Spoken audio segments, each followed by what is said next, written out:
give us an overview from your dugout. Yeah, my first thought is just an exceptional group of people that make up Auburn, especially this baseball team this year. I didn't want this ride to end. I enjoyed getting up every morning and being fortunate enough to be with this group. I think the two losses we had, we scored one run in each game. That was going to make it a challenge, and I thought just down the stretch we had to tip our hat to too many starting pitchers.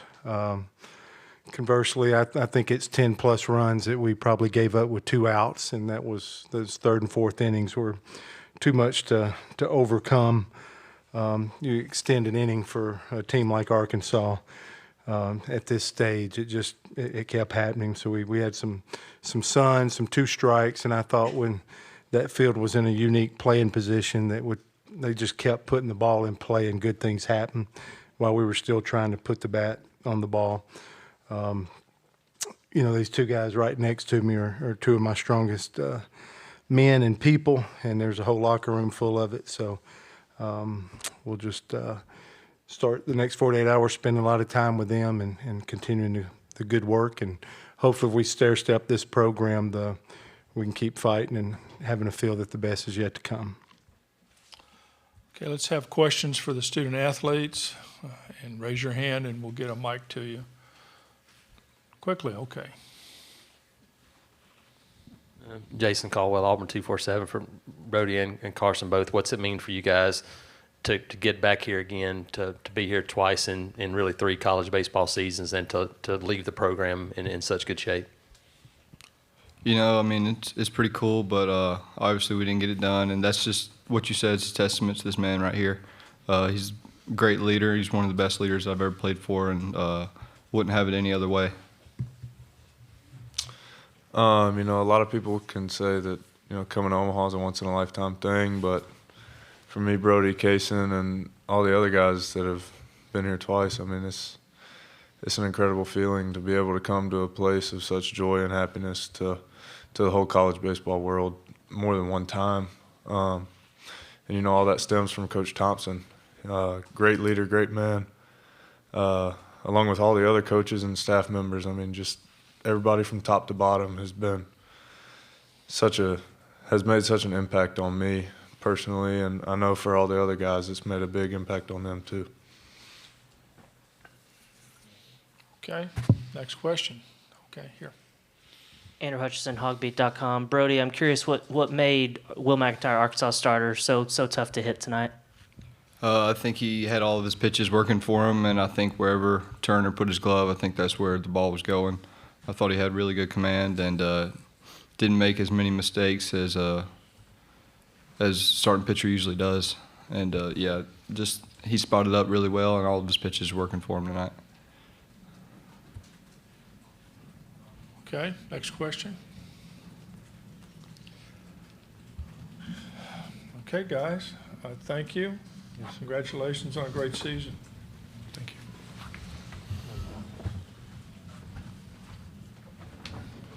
Anything else? Just check with George. Okay, now questions for Butch. Okay. Yep. Mitch Kutcher, CWS 247. Coach, this group of seniors, they made it to Omaha twice. They had the COVID season.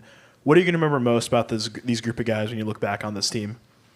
I just thought they grew so much as men as much as ball players, but they were a joy. You didn't have to do much this year to get them going or keep them going or get them to bounce back. I thought they had a resilient quality about them, and probably their ability to bounce back. If we had an opportunity to play a game tomorrow, I feel like we're in pretty good shape because of the leadership with that group. But a lot of these guys will move on and do some amazing things. We have some young guys that will absolutely benefit from this experience this year. But this was one of the easiest groups to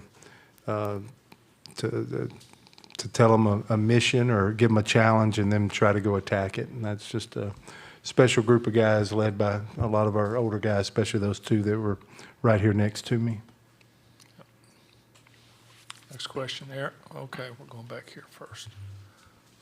Andrew Stephaniak, Auburn Daily. Coach, I just wanted to get your thoughts on the state of the program going forward. we just kind of work hard every day and try to make the right decisions every day. And you wake up, and that's what's the one thing you can do to make it stronger and better. Such a competitive space. I'm not sure I'm the judge of that. I'm part of it. So your head's down. It has to be observed from somewhere else. These are always hard. I can just imagine in 19 or when every season, it's like you need a minute. The first thing I have to do is meet with every coach and every player and then figure out where I got to be in 2 days. And then this was year 30. So Robin and I sitting down, the future and coaching and what do you want to do. But I absolutely know that you can look at pen to paper from the time we've been here to this second and see some growth and stair steps and continuing to be able to do that with our program. But I also think there's some people out doing some amazing things that have left the program in the last few years. So I'm thankful for it, but I'm part of it. I absolutely think we're on the cusp of doing amazing things consistently, and that'll be the driving force to try to leave this program in a better place. Okay, Aaron. Aaron Fitt, doing baseball. Coach, you talked yesterday about how you guys kind of got some goofy baseball to maybe jumpstart you a little bit there in the middle of that game, but today maybe just not an opportunity to even put much into action there against McIntyre. I mean, you think your offense just kind of was fighting it out here a little bit more than maybe you hoped for, I assume? Yeah, I thought it was happening in Oregon State a little bit too. We were so unconscious, kind of mindless in the regional, just swing, and it just didn't catch a lot of breaks, and we didn't make our breaks. I thought yesterday we rose up and fought after trying to engage a little bit, but the two losses, we just, we had to tip our hat to too many pitchers there down the stretch. So it's kind of win-loss, and so I was disappointed because I know what we're capable of from that aspect and would have had to do it to continue in this tournament. It didn't happen. And then, Arkansas was just engaged. It's like you just can't allow them to keep getting extended at bats. And we were trying to put them away, but they just, they were fortunate. A lot of things fell for them, but when that inning got extended, they still had the big hit to go with it. And that wound up being too much for us today. Jason. Jason, Auburn 247. We know each other a little bit now, so your veterans and your transfers, newcomers, all those guys bonded really early. To see those guys after that game, how close they were, what does that mean to you? Yeah, it means everything. This will be an experience. We try to tell them we're going to do everything we can to create the best experience of your life, and I think in a lot of instances, already hearing from the players initially, I think they appreciate it, and they know how our administration, our university, our fans gave them the royal treatment this year, and I thought they did their part and saying, thank you. And, our hardest workers are probably our managers. It's a good time to get off the game and talk about that. Trenton Reynolds, Bailey Decker, Quinn Stromberg, Jay Holly, those guys are they're there before, they're washing the guys' clothes, they do everything, and every one of these teams here have great people like that. But there's the players do so much, but they're given so much, and they did an amazing job of showing appreciation. But I just think of our student managers too, of all the work that they do, and they're probably out there cleaning up and still serving us right now where we can get underway and get out of here. But man, there's a lot of people, a ton of people that make this thing go. But I think it was a great experience for every one of us. I think we found a ton of positive stuff out of this season. Okay, right here. Andrew Hutchison, hogbeat.com. I think Peyton Stovall didn't play in the series during the regular season. He had 5 hits tonight. What was your perspective of his performance? What made him a tough out? Yeah, I thought they got in the 4-hole a lot today. The left-handers got the ball through the 4-hole there, and we were always a step out of there. I just thought they found holes. He's a talent. I know what he was coming out of high school, and sometimes you can get a slower start and then be there. They had 3 or 4 guys that, I think 2 guys that wasn't in our series and then are in there now and going for them. So things change. We probably have some of those same features there where early on there were some guys, and now you're doing something different there. I think about Bello in the outfield, and he was there early and then out and then back in there. So just a steady, good promising player with a bright future he's coming on. Get back over here. Brian Stills, Jason's travel partner in Auburn Rivals. You might not have seen any of the highlights yesterday, but having Bruce Pearl here and having the support of other coaches in the athletic department, how much does that mean to this program and how much does that mean to the university? Bruce is kind of the face. He's one of our best ambassadors, but I would have to call out from top to bottom. I hear from all of our coaches, and we have some strong ones. We got a strong group. I think of Ralph Spry that was just at Auburn for 25 years with our track and field program, was an Army Ranger, an amazing man and friend.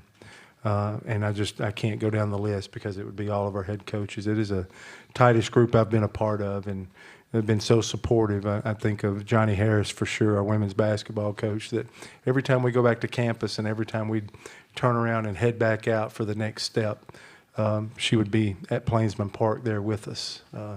I really want to give her a shout out, but I think it's top to bottom across the board. Alan Green and Brant Ust, our AD and our sport administrator, has been with us on this entire trip, and that's meaningful to a coach, that support, that backing.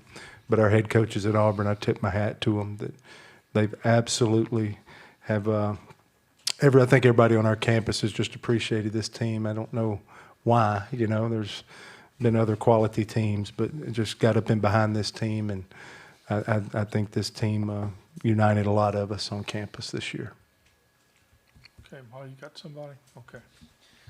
Coming in tonight, 4 of the last 5 are members of the Southeastern Conference. Just talk about how much talent there is in the SEC and how challenging it is to get through the SEC and throughout the year. I think it's a preparation feature. And yeah, the 2 losses we had here were to SEC opponents. I thought the team that Stanford put on the field yesterday looked like a major league ball club in some aspects. The body's athleticism, the quality of arms that we saw, especially left-handed. The experience at Oregon State was tremendous. UCLA is going to have one of the best teams in the country. Aaron, y'all don't miss on them. They get so many of those special freshmen, and they're about to hook it up. And Coach Savage's team is going to be outstanding. But I think our league is absolutely invested from top to bottom in every one of our schools. And that preparation of going through those 10 SEC weekends absolutely is a benefit. I don't think there's any doubt about it with having to play the level of play consistency every week. You feel like, you're at home, you're on the road. The venues even prepare you for this in such a way. I think we had 93 former SEC baseball players on Major League Opening Day rosters this year. It's just incredible.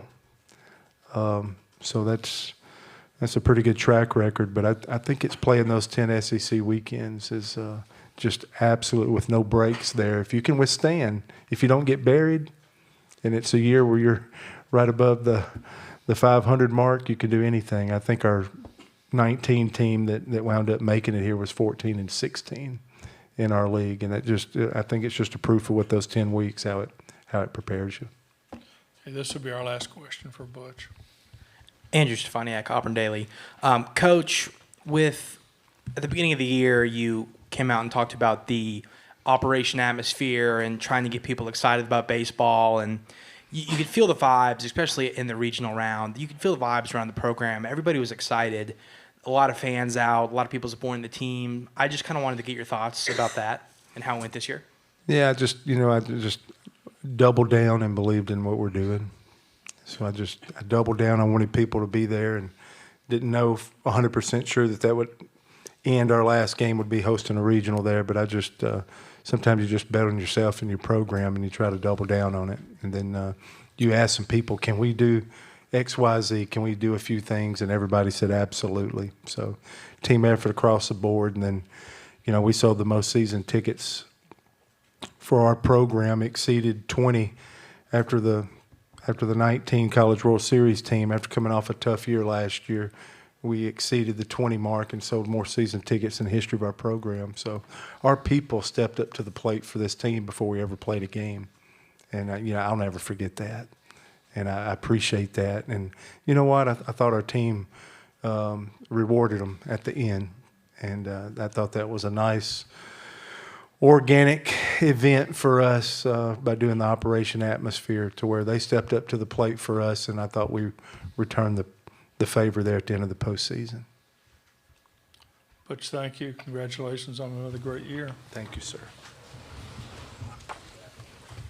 All the best.